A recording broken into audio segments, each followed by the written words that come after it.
ठीक है, आपके सामने स्क्रीन आ चुकी है। ये 2017 का पेपर मैं सॉल्व कराना चालू कर रहा हूं। देखिए, इसमें पहला क्वेश्चन आपका दिया गया है, व्हाट इज इनहेरिटेंस। तो सारे बच्चे जानते हैं कि इनहेरिटेंस में क्या होता है कि कोई दो क्लासेस आपस में जोड़ी जाती हैं और पहली क्लास के वेरिएबल्स और फंक्शंस दूसरी क्लासेस में हम लोग यूज कर सकते हैं बिना डिक्लेयर करे। यानी दूसरी क्लास में पहली क्लास का कोई वेरिएबल या फंक्शन डिक्लेयर नहीं किया है, लेकिन फिर भी उसको हम यूज कर सकते हैं। तो ये इनहेरिटेंस का फायदा है। इसको एक टर्म में अगर कहें तो इसको रीयूजेबिलिटी कहते हैं, यानी रीयूज, दोबारा से प्रयोग। तो इसमें कैसे करना होता है, मैं पहले थोड़ा सा स्ट्रक्चर दिखा दूं, फिर मैं डेफिनेशन आपको इसकी बता दूंगा। जैसे आपका ये एक क्लास है, ऐसे जनरली एग्जांपल में लेने की कोशिश कर रहा हूं, एक्स वाई जेड। आपने इसमें कुछ वेरिएबल डिक्लेयर किए, INT ए ले लिया मान लीजिए, और इसमें कोई फंक्शन बना दीजिए। मान लीजिए आपने वर्ड कंप्यूट बना दिया, वर्ड कंप्यूट, और इस फंक्शन के अंदर आपने कोई भी वर्किंग कर दी। ये क्लास आपकी ओवर हो गई। ऐसे कई सारे फंक्शन हो सकते थे। अब आपने इस क्लास के वेरिएबल और फंक्शन को किसी दूसरी क्लास में यूज करना है, तो उसके लिए आप क्या करते हो, क्लास, और ये आपने मान लीजिए ABC नाम की क्लास बनाई।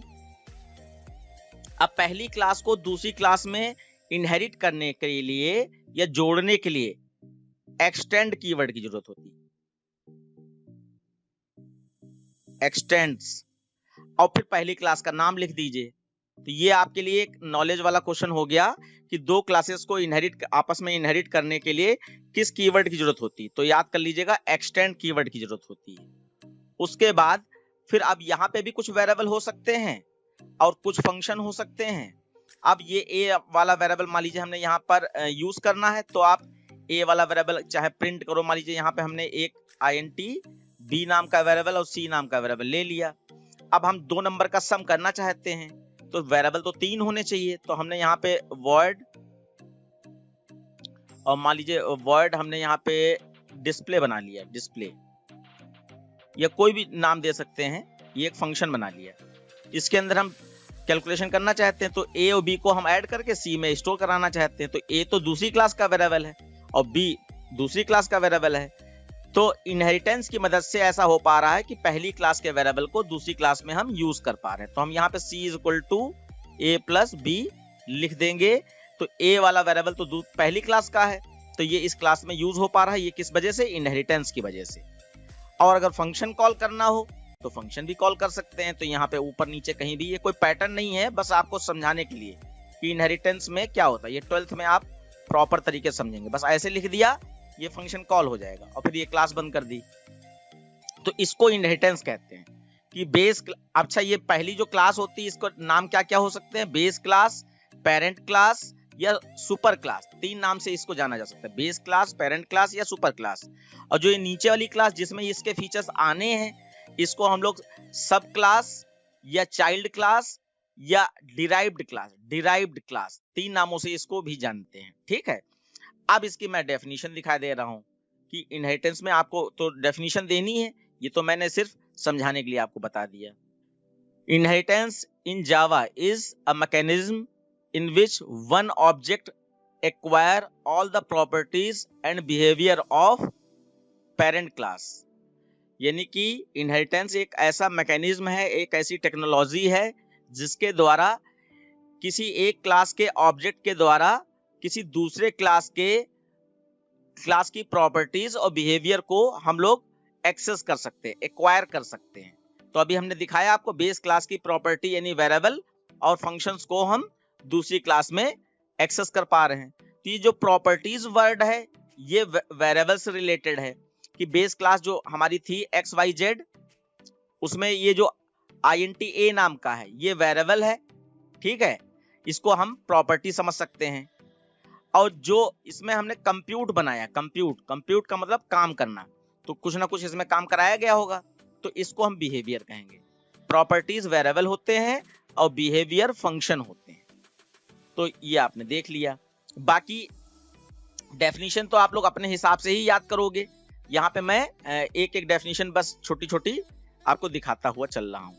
इसके अलावा मैंने यहाँ पे क्या दिखाया आपको कि the idea behind inheritance in Java is that you can create new class या classes that are built upon existing classes, or when you inherit from an existing class you can reuse का मतलब reusability, reuse method and fields method मतलब function और fields मतलब variable of parent class, and you can add new method and fields also। यानी कि जो सब class है, दूसरी क्लास है, उस क्लास में बेस क्लास या पेरेंट क्लास के वेरिएबल और फंक्शन को तो हम लोग यूज ही कर सकते हैं, और साथ ही दूसरी क्लास के वेरिएबल खुद के हो सकते हैं और फंक्शन भी खुद के हो सकते हैं। तो ये पहला क्वेश्चन था। क्वेश्चन है आपका, तो name the operator listed below. यहाँ पे कुछ ऑपरेटर दिए गए हैं और उनके नाम बताने हैं। तो यहाँ पे हम लोग नाम कैटेगरी के साथ बताएंगे। जैसे ये हमारा क्या है, ये हमारा लेस देन है, लेस देन, और इसके आगे डैश लगा के लिख देंगे। ये कौन सा है आपका operator, relational operator, relational operator है, इस तरीके से लिखेंगे, लेस देन रिलेशनल ऑपरेटर। ये आपका इंक्रीमेंट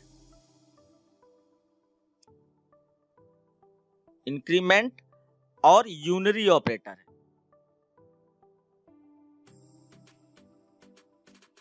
ये आपका एंड नहीं, logical operator, logical and logical operator. और ये आपका टर्नरी ऑपरेटर है,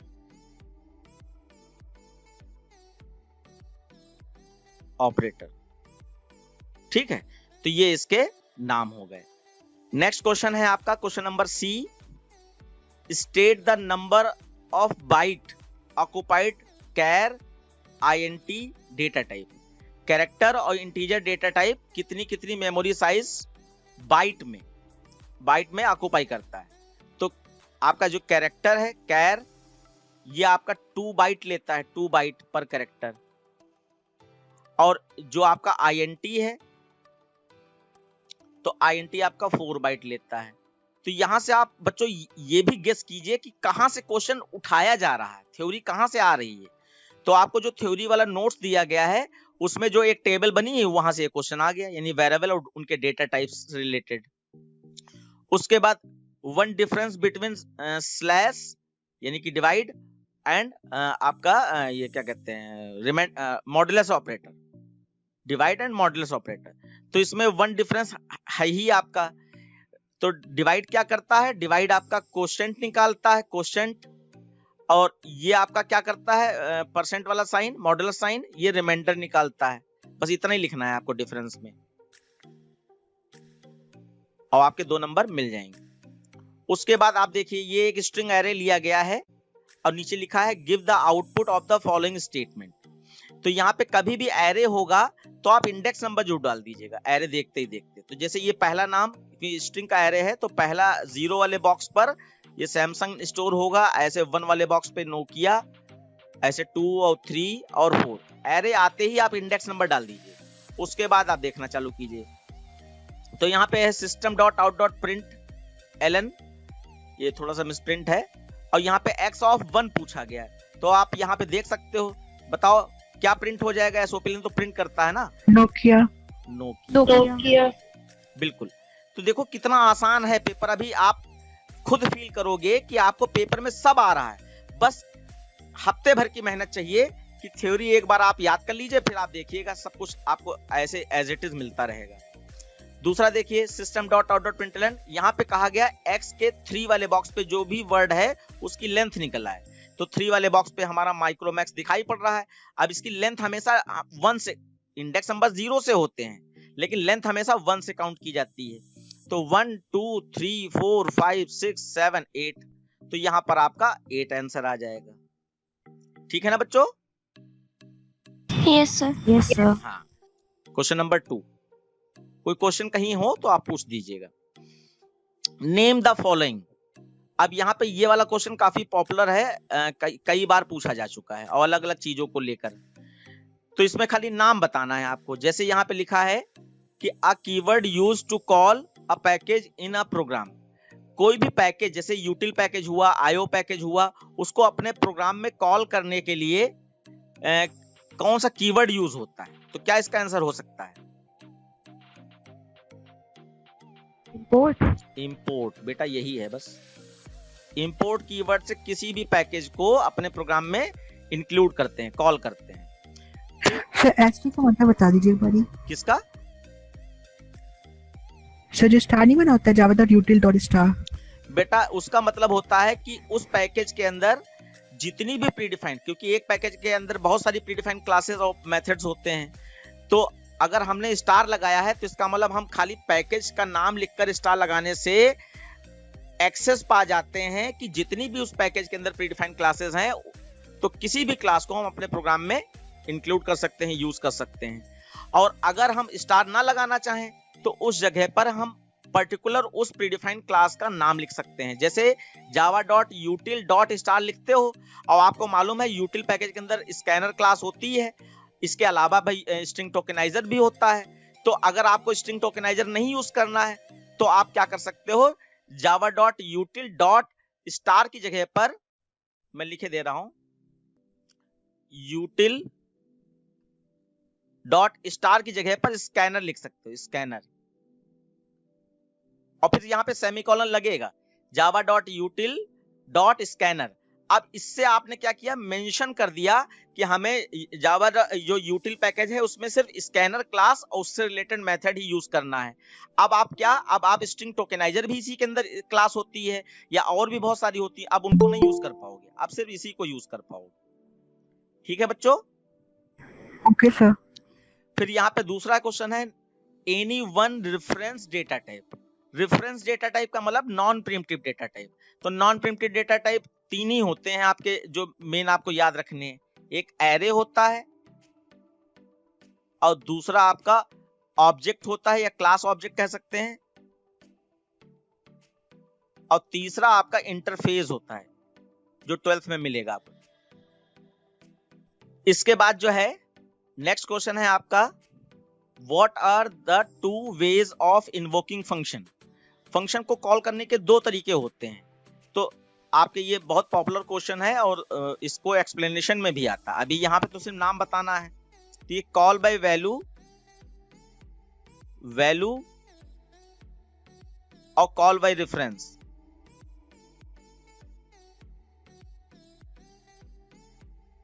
कॉल बाय रेफरेंस, ये दो नाम आप याद कर लीजिए। फंक्शन कॉल करने के लिए दो ही तरीके यूज किया जाते हैं, कॉल बाय वैल्यू और कॉल बाय रेफरेंस। इसको पास बाय वैल्यू या पास बाय रेफरेंस भी बोलते हैं। तो हमने आपको बताया है फंक्शन टॉपिक में, जब प्रिमिटिव डेटा टाइप भेजे जाते हैं तो वो कॉल बाय वैल्यू से प्रोग्राम माना जाता है।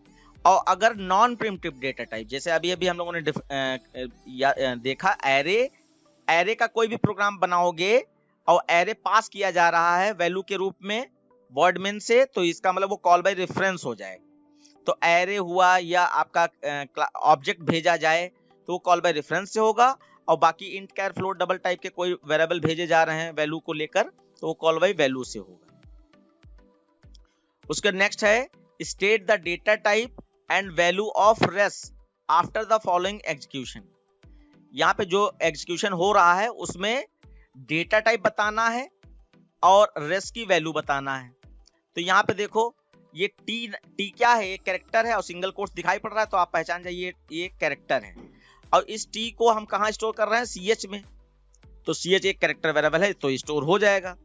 अब यहाँ पर रेस के साथ क्या हो रहा है, तो res is equal to character dot to upper case और CH यहाँ पे लिख दिया गया है। तो टू अपर केस आपको मालूम है कि जितने भी इज से फंक्शन स्टार्ट होते हैं वो चेकिंग करते हैं, और चेकिंग करने में हमेशा बूलियन टाइप की रिजल्ट देते हैं। और जितने भी आपके टू करके होते हैं वो कन्वर्ट करने का काम करते हैं।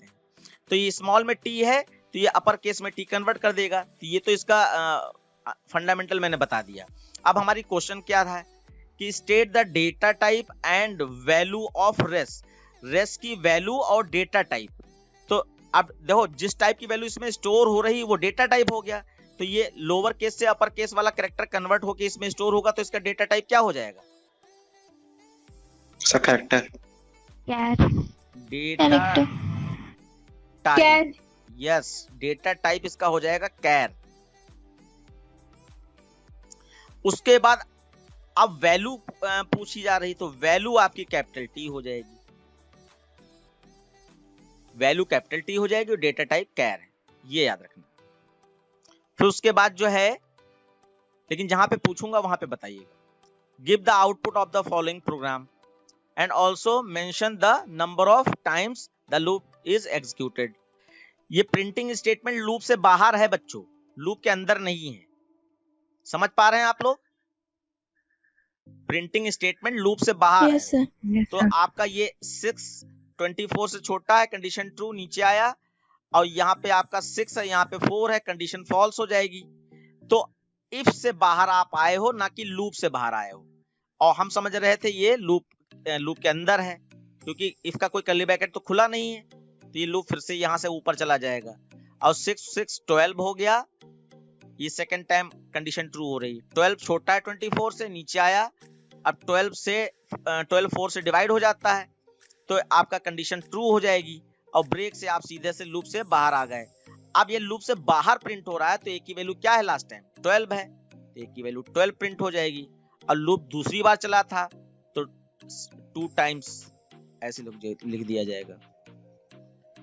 ठीक है ना, आप समझ में आ गया? Yes, sir. हाँ, Yes, तो sir. ये Yes, sir. तो ये ब्रैकेट्स का ध्यान नहीं रखा गया, जिस वजह से ये कंफ्यूजन क्रिएट हो गया कि ये SOPLN लूप से बाहर है, तो लूप पूरा चल जाएगा तब प्रिंट होगा। इसके बाद नेक्स्ट क्वेश्चन है, अपने मन में जरूर कैलकुलेट करिएगा जो भी हम बता रहे हैं उसके अलावा। ये आपका कैर में, कैर CH में आपका F स्टोर कराया गया अपर केस में। अब हमने यहाँ पर CH को M में स्टोर करा दिया है, तो ये बच्चों डेटा टाइप चेंज हो जाएगा। CH अपनी वैल्यू को जब M में स्टोर कराएगा, तो सोचने वाली बात है, M तो इंटीजर है और CH तो कैरेक्टर है, तो कैरेक्टर इंटीजर में तो स्टोर नहीं होता, इंटीजर में तो नंबर स्टोर होते हैं। इसका मतलब ये अपनी आस्काई कोड को इसमें स्टोर कराएगा। तो अब यहाँ पे आपको आस्काई कोड के बारे में थोड़ा बहुत नॉलेज होना चाहिए। तो ABCDEF,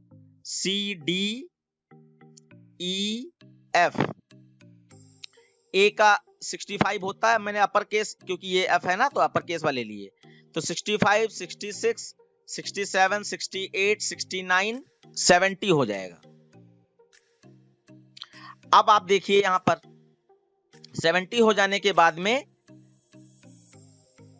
ये किस में स्टोर हुआ? M में, तो ये 70 M में स्टोर होगा, क्योंकि M में F नहीं स्टोर हो सकता है।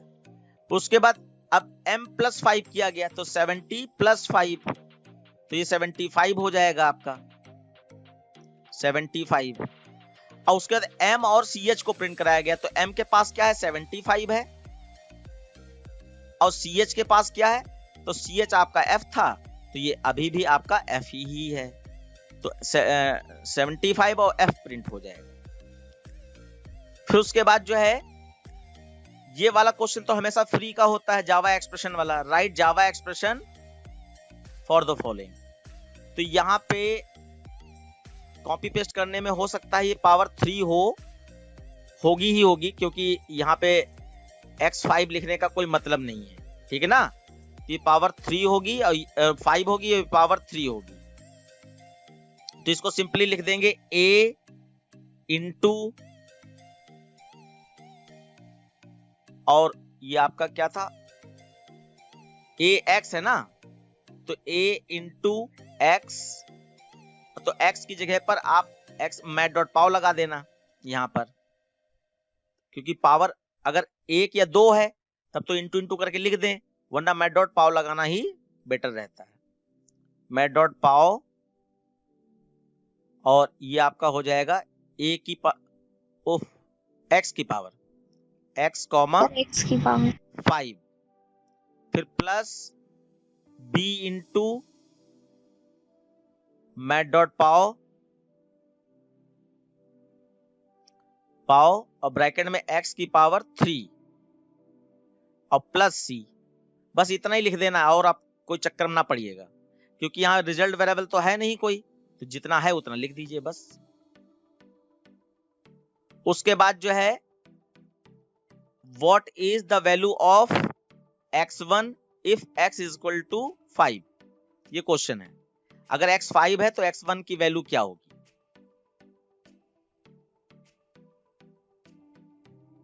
तो यहां पे सॉल्व कर लीजिए। तो x की वैल्यू 5 है, प्लस प्लस करके ये 6 हो जाएगी, ये 6 ही आगे जाएगा तो -6 आगे गया, और ये पोस्ट डिक्रीमेंट हो रहा है, इंक्रीमेंट हो रहा है, तो पोस्ट में जो वैल्यू मिली वही बनी रहती, चेंज नहीं होती है, उस जगह पर नहीं चेंज होती है। और जहां जो चेंज आएगा वो अगले स्टेप में भेज दिया जाता है, तो अगले स्टेप में ये 7 लेके जाएगा, तो 7 यहाँ आ गया। अच्छा अच्छा अच्छा, ठीक ठीक ठीक, ये प्लस लगा है बच्चों। और यहाँ पे बीच में एक और माइनस लगेगा है? ये तो यहाँ पे कुछ सर, प्लस के बाद में एक और माइनस लगेगा यहाँ पे, ये माइनस माइनस सर। अभी यस सर, अभी मैंने 10 इयर्स में चेक किया। हाँ, तो ये एक बार देख लेते हैं। सर व्हाट्सएप पे क्वेश्चन भेज दे क्या? नहीं नहीं, कोई जरूरत नहीं। तो यहाँ पे इन्होंने गलत ही प्रिंट किया है, देखो ये 3 प्लस प्लस हो ही नहीं सकते, क्योंकि यहाँ पे खाली प्लस माइनस साथ में रह ही नहीं सकता, तो या तो ये माइनस माइनस है, हाँ minus sir minus, yes sir, बाद में माइनस माइनस है। तो ठीक है, उसके हिसाब से निकाल देते हैं। तो अगर ये माइनस माइनस है, ध्यान दीजिए, अगर ये माइनस माइनस है तो आपका यहाँ पे आएगा 7, लेकिन माइनस माइनस होके कितना हो जाएगा, और प्री डिक्रीमेंट है तो 6 हो जाएगा, 6, और बीच में ये प्लस लगा रहा, तो प्लस का 6 और माइनस का 6 कट गया, तो आपका खाली 6 आंसर रह गया। सही है। फिर उसके बाद y is an object called an instance of a class, किसी भी ऑब्जेक्ट को क्लास का इंस्टेंस क्यों कहा जाता है? तो ये थ्योरेटिकल क्वेश्चन मुश्किल से पूरे पेपर में 5 होते हैं जो इनके बारे में कुछ लिखना होता है, ठीक है। तो इसको कई तरीके से कह सकते हैं, क्योंकि आपका क्लास को किसी ऑब्जेक्ट का इंस्टेंस कहा गया है, इसलिए क्योंकि क्लास का क्या प्रॉपर्टी होगा और क्या उसका बिहेवियर होगा, ये कौन डिसाइड करता है? उस क्लास का ऑब्जेक्ट डिसाइड करता है। प्रॉपर्टी का मतलब यहाँ पर था आपका उसके वेरिएबल्स जो ग्लोबल में होते हैं, और बिहेवियर का मतलब था उसके फंक्शंस।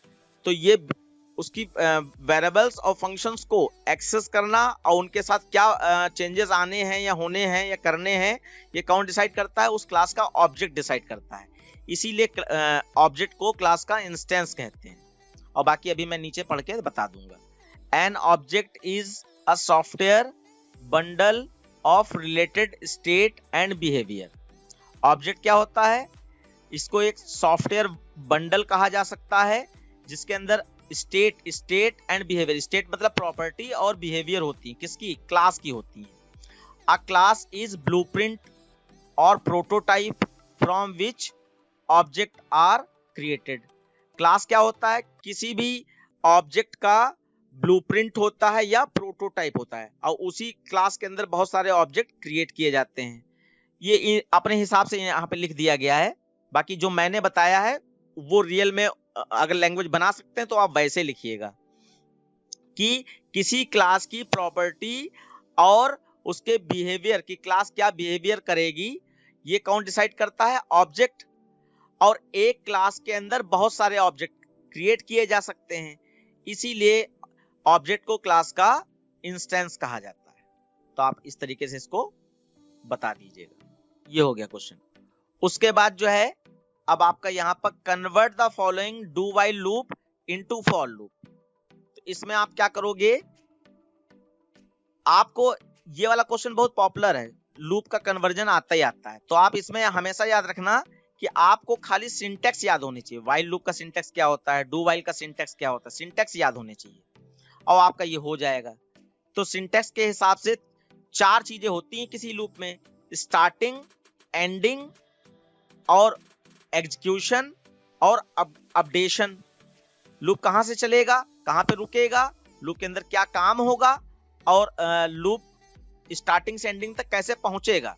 तो ये क्या कह रहे हैं? फॉर लूप में इसको कन्वर्ट करो। तो फॉर लूप का सिंटेक्स याद करो, तो उसके हिसाब से फॉर लूप में वेरिएबल ऊपर ही डिक्लेयर हो जाते हैं। तो आप यहाँ पे स्पेशली ध्यान दोगे कि जो वेरिएबल से लूप चलाया जा रहा है उस वेरिएबल में अगर कोई इनिशियलाइजेशन है तो वो यहां नहीं करोगे। जैसे आई से लूप चल रहा है ये, तो आई का इनिशियलाइजेशन यहां नहीं करोगे, आई खाली लिख दोगे। और जो एक्स्ट्रा में वेरिएबल है उनका इनिशियलाइजेशन सहित लिख दोगे, यानी कि d = 5। तो i को खाली डिक्लेयर किया गया है और d को इनिशियलाइज भी किया गया डिक्लेयर करने के साथ साथ। फॉर लूप का ये है। अब i का यहाँ इनिशियलाइजेशन क्यों नहीं किया गया? क्योंकि सिंटेक्स के हिसाब से फॉर लूप में यहाँ पे इनिशियलाइजेशन होता है। तो i की वैल्यू 1 है तो i = 1 ले लिया, ये इनिशियलाइजेशन वाला पार्ट होता है। उसके बाद सेकंड आता है कंडीशन। तो आप ढूंढो इसमें कंडीशन कहाँ है, तो ये है कंडीशन, तो इसको उठा को यहाँ पर i < 5। ये कंडीशन हो गए। हम पूरे प्रोग्राम को नहीं देख रहे हैं, हम जो जो हमारा सिंटेक्स कहता है उसके हिसाब से देख रहे हैं। उसके बाद फिर यहाँ पे अपडेशन होता है। तो अपडेशन में लूप i से चल रहा है तो i का अपडेशन देखो इसमें क्या दिखाई पड़ रहा है, तो i++ दिखाई पड़ रहा है। तो वही चीज यहाँ पर i++ लिख दी गई। तो ये सिंटेक्स हो गया, 3 चीजें हो गई। अब चौथी चीज क्या है, वर्किंग। तो वर्किंग में देखो यहाँ पे d × 2 किया गया है और d को प्रिंट कराया गया, यही वर्किंग है। तो आप लिख दो यहाँ पे d = d × 2 और फिर SOP ln d प्रिंट करा दिया और उसके बाद इसको बंद कर दो। तो ये सिंटेक्स खाली आपको अगर याद है तो आप ये आसानी से कर लोगे। सिंटेक्स में जो चीज जहां पे आनी चाहिए वो इसमें ढूंढो और रख दो, पूरा प्रोग्राम देखने की जरूरत ही नहीं है। और ऐसे करते चले जाओ, आपका ये कन्वर्ट हो जाएगा। बाकी सब बचा हुआ 4 स्टेप में एग्जीक्यूशन वाला पार्ट ज्यादा बड़ा होता है, बाकी 3 स्टेप तो फिक्स होते हैं। तो बच्चों आ गया समझ में? Yes sir. हाँ। Yes sir. उसके बाद बच्चों यहाँ पर differentiate between constructor and function.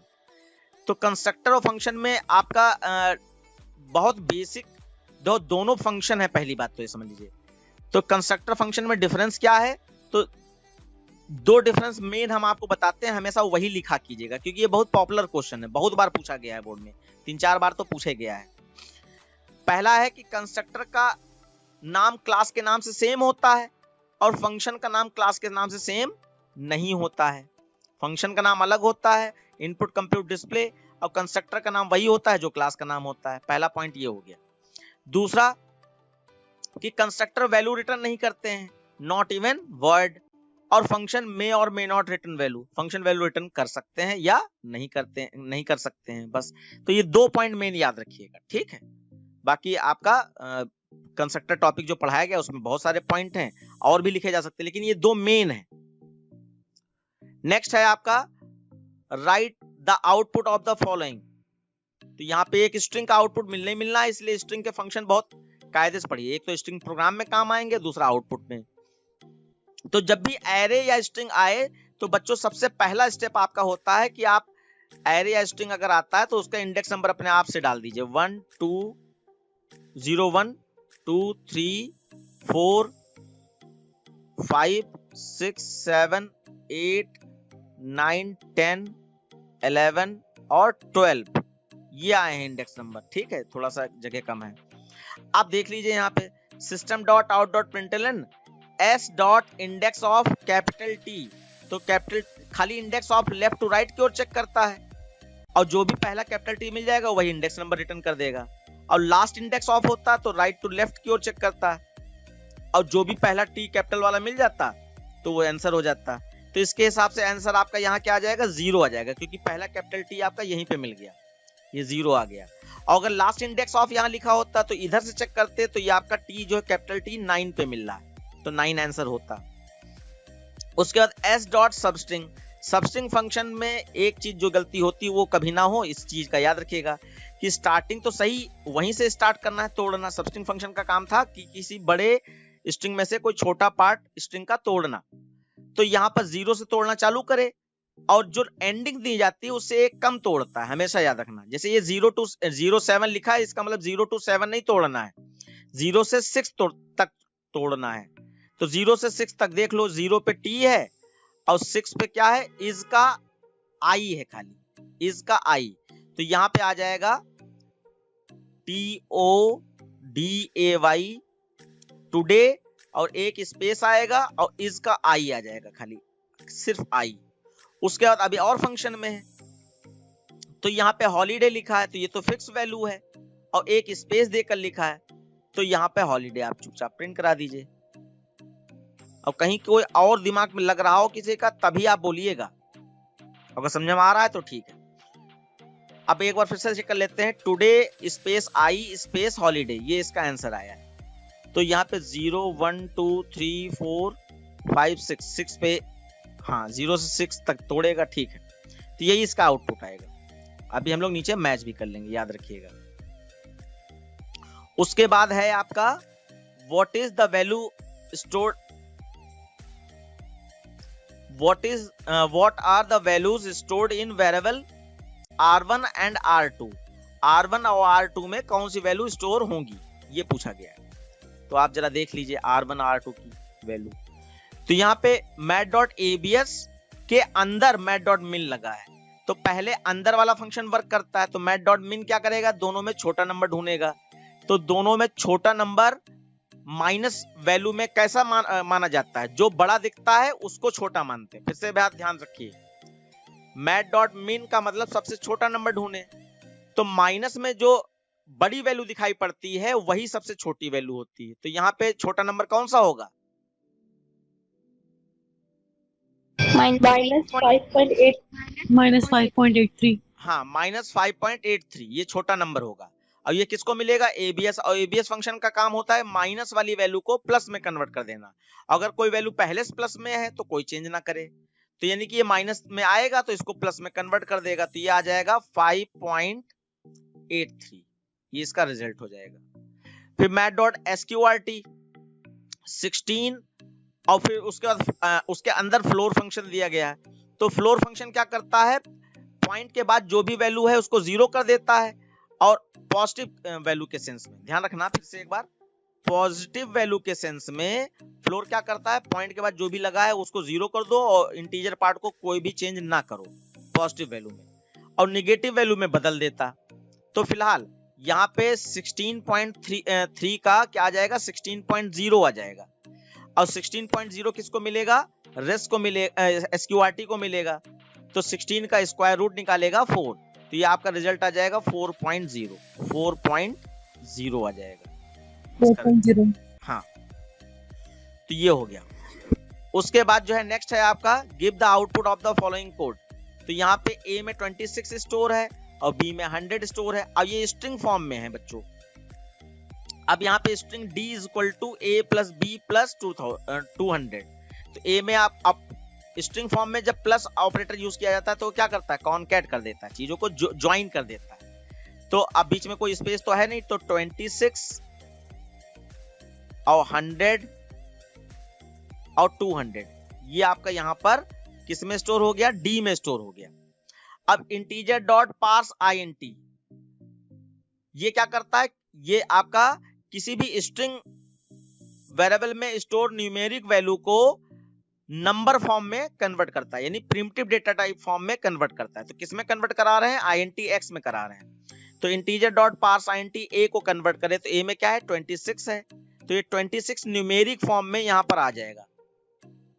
अभी स्ट्रिंग फॉर्म में 26 था तो इसके साथ प्लस माइनस इंटू डिवाइड नहीं कर सकते थे।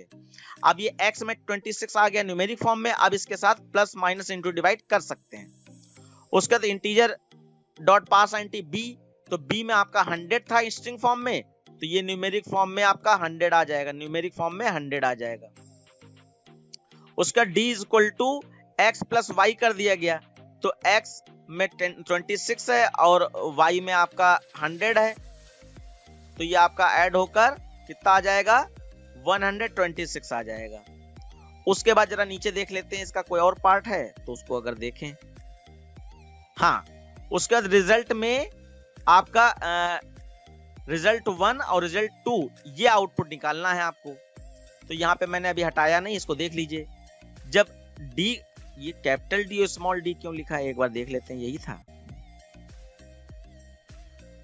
अच्छा, ये कैपिटल D ऊपर है, ठीक है ना, कैपिटल D ऊपर है और ये स्मॉल d है। तो कैपिटल D का देख लीजिए, ये जब ज्वाइन किया था तो ये वैल्यू आ गई थी 26, 100 और 200, और स्मॉल d की आपका 126 आई थी। तो जब आप प्रिंट करोगे तो मैं यहाँ पे अलग से लिखे दे रहा हूँ। कैपिटल डी की वैल्यू आ जाएगी आपकी 26, 100 और 200, और आपका स्मॉल डी की वैल्यू आ जाएगी 126 आ जाएगी। ये इसका आउटपुट हो जाएगा, कोई स्पेस नहीं होगा बीच में यहाँ पर, बस हो गया।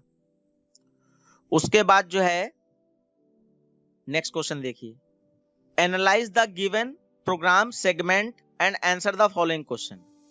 इसको एनालाइज करो और नीचे क्वेश्चन दिए गए हैं, इनके आंसर्स दो। तो पहला क्वेश्चन क्या है, how many times does the inner loop execute. अंदर वाला लूप कितनी बार एग्जीक्यूट होगा। तो आप सीधे सीधे समझ लीजिए, ऊपर वाला लूप जितनी बार चलेगा उसी का मल्टीपल में अंदर वाला लूप चलता है। यानी कि ऊपर वाला 3 बार चलेगा तो अंदर वाला भी 3 बार चलेगा। अब अंदर वाले को कितनी बार चलाया जा रहा है उसको भी देखना पड़ेगा आपको। तो आप देखिए यहां पे ऐसे समझ लीजिए, ऊपर वाला लूप 3 से 4 तक चल रहा है, तो कितनी बार चल रहा है ऊपर वाला लूप बच्चों? 3 चलेगा। Sir, और 3 times. नो नो नो, ध्यान दो, देखो 3 से 4 तक चल रहा है, तो कितनी बार चलेगा ऊपर वाला लूप? 2 times. 2 टाइम्स 2 चलेगा। times. 3 चलेगा और 4 चलेगा, 2 ही बार तो चलेगा, 5 पे तो कंडीशन फॉल्स हो जाएगी। अब जरा अंदर वाला देखिए, अंदर वाला लूप जो है आपका जो है जे में 2 है, और मैं स्टेप के हिसाब से चला रहा हूं। देखिए ऐसे चला रहा हूं, आई 3 है, 3 4 से छोटा है, नीचे आया। अब जे में 2 है और आई में कितना है? 4 है। ठीक है, आई में नहीं, आई में कहा है 4 है, आई में 3 है, आई में 3 है, ये देखिए 3 है। तो 2 is less then 3, condition true हो रही है। तो नीचे आए और एक स्पेस प्रिंट कर दे। तो अब यहाँ पर program segment answer the following, तो यहाँ पे प्रिंटिंग आउटपुट, तो अभी आउटपुट से नीचे पूछा गया राइट द आउटपुट, तो ठीक है एक स्पेस दे देगा, और लाइन चेंज नहीं हुई है तो खाली एक स्पेस आ जाएगा। और ये कितनी बार चला, अभी मैं काउंट कर रहा हूं, एक बार चल गया अंदर वाला लूप, एक बार चल गया। फिर यहां से लूप ऊपर चला जाएगा, जे प्लस प्लस होके 3 हो गया। अब 3 से छोटा है, कंडीशन फॉल्स, लूप से बाहर आए, लूप से बाहर आए। अब देखो यहाँ एलन नहीं लगा था, तो कर्सर आपका सामने रखा होगा। अब यहाँ पे विन प्रिंट हो गया, विन, ये विन प्रिंट हो गया। उसके बाद जो है अब यहां से आई वाला लूप जाएगा ऊपर, तो आई 3 था, प्लस प्लस होकर कितना हो गया? 4 हो गया, 4। अब यहां पे आप देख पा रहे हो जे फिर से 2 से चलेगा और आई में 4 है, तो एक बार तो ये चल ही चुका था। अब देखिए 2 4 से छोटा है, कंडीशन ट्रू, नीचे आए स्पेस दे दे, तो यहाँ पे एक स्पेस आ जाएगा, लाइन चेंज नहीं हो रही। अच्छा हाँ सॉरी, क्योंकि विन जब प्रिंट हुआ तब लाइन चेंज होकर कर्सर नीचे आ गया होगा, तो यहाँ पे स्पेस दे देगा। विन प्रिंट करने के बाद लाइन चेंज होगी, तो ये एलन बाद में काम करता है। तो आपका जो है एक स्पेस हो गया, फिर जे प्लस प्लस होके 3 हो गया, 3 भी 4 से छोटा है, फिर नीचे आए फिर से एक स्पेस दे दे, और यहाँ लाइन चेंज नहीं हो रही तो कर्सर आपका यहाँ पहुंच जाएगा। उसके बाद जे प्लस, अब ये देखो टोटल कितनी बार चला, अभी 3 चला और 4 चला, यानी कि टोटल 2 टाइम्स। एक मिनट फिर से ध्यान दो, 2 इज लेस देन 4 एक बार चल गया, और फिर जे प्लस प्लस होके 3 हुआ, 3 इज लेस देन 4 एक बार और चल गया, तो टोटल कितनी बार चल गया? 2 बार चल गया। फिर जे प्लस प्लस होके जैसे ही 4 हुआ कंडीशन फॉल्स हो गई, लूप से बाहर आ गए। लूप से बाहर आए तो फिर से आपका विन प्रिंट हो गया, तो अब कर्सर यहां तक रखा ही है, विन यहां पे प्रिंट हो जाएगा, विन इस तरीके से। उसके बाद जो है फिर लूप ऊपर गया, अब आई प्लस प्लस होके आपका 5 हो गया, 5 is less than 4 condition false, तो बाहर आ गए। अब जरा देखिए बच्चों, अंदर वाले लूप की बात हो रही, जब एक बार ऊपर वाला लूप सिर्फ 2 बार कंडीशन ट्रू कर रहा है, तो जब पहली बार कंडीशन ट्रू हुई तो अंदर वाला लूप सिर्फ 1 बार चला था, और जब ऊपर वाले लूप की दूसरी बार कंडीशन ट्रू हुई तो अंदर वाला लूप 2 बार चला था, तो टोटल अंदर वाला लूप कितनी बार चला? 3 टाइम्स चला, 3 टाइम्स अंदर वाला लूप चला। और output, write the output program, तो ये आपका विन और विन इस तरीके से 2 बार प्रिंट हो गया, बस यहाँ पर एक स्पेस के साथ प्रिंट हो रहा है, तो विन विन 2 बार प्रिंट हुआ है। अब इसमें किसी और को कुछ कहना है क्या? उसके बाद है what are the difference between scanner class, ये गोल वाला ब्रैकेट है, स्कैनर क्लास फंक्शन नेक्स्ट और नेक्स्ट लाइन। तो बच्चों इसमें डिफरेंस क्या बताओगे?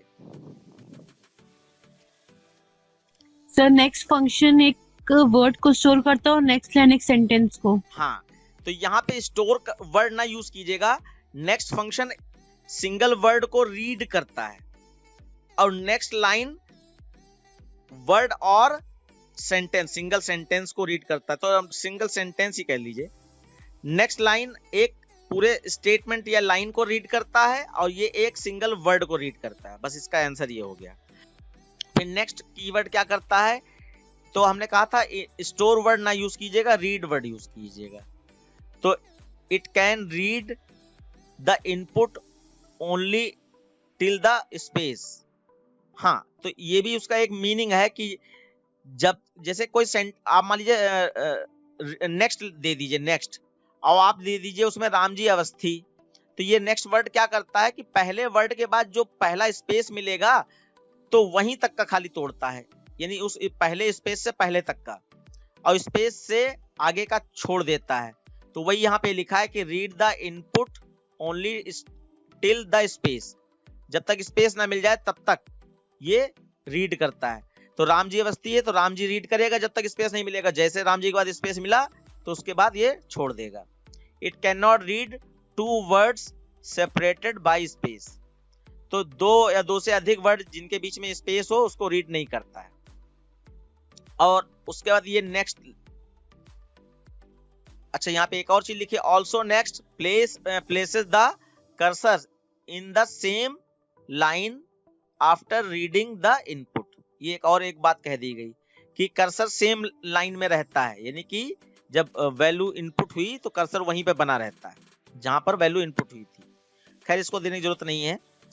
और नेक्स्ट लाइन आपका क्या हो गया, read input including spaces between words that is it read till the end of line, यानी जब तक स्लैश एन ना मिल जाए तब तक ये, मतलब नेक्स्ट लाइन ना मिल जाए तब तक ये रीड करता रहता है। तो हम लोग तो एक ही लाइन में इनपुट करते हैं, नेक्स्ट लाइन करते ही नहीं है। हाँ, एंटर मारना पड़ता है, जैसे उसमें कहा एंटर अ नंबर, तो पहला नंबर देने के बाद एंटर मारा, या एंटर सेंटेंस, तो सेंटेंस लिखने के बाद एंटर मारा। एंटर मारने को ही नेक्स्ट ये स्लैश एन कहते हैं, नेक्स्ट लाइन कहते हैं। तो नेक्स्ट लाइन जैसे मिलता है वैसे ही उससे पहले जितना भी हमने सेंटेंस लिखा होगा वो आपका नेक्स्ट लाइन में स्टोर हो जाता है। Once the input is read next line position the cursor in the next line, तो जैसे वर्ड रीड हो जाता है तो कर्सर की पोजीशन जो होती है वो अगली लाइन में चली जाती है। ये इसका अलग से मीनिंग बता दिया, तो ये इसको थोड़ा याद रखने की कोशिश कीजिएगा। बाकी हम लोगों ने जो जनरल लैंग्वेज बोलते हैं कि वो एक वर्ड सिंगल वर्ड रीड करता है और वो पूरा सेंटेंस रीड कर सकता है विद स्पेस, तो ये एलोबरेट कर दिया गया थोड़ा, और बाकी और कुछ खास नहीं है। तो ये बच्चों आपका पूरा हो गया सेक्शन ए। अब अगली क्लास में यानी कल हम लोग सेक्शन बी देखेंगे जिसमें प्रोग्रामिंग इसकी डिस्कस की जाएगी। ठीक है बच्चों? Okay sir. हाँ, ओके सर। और आप लोग भी थोड़ा बहुत पढ़ के रखिएगा। ठीक है, bye bye. Thank you sir.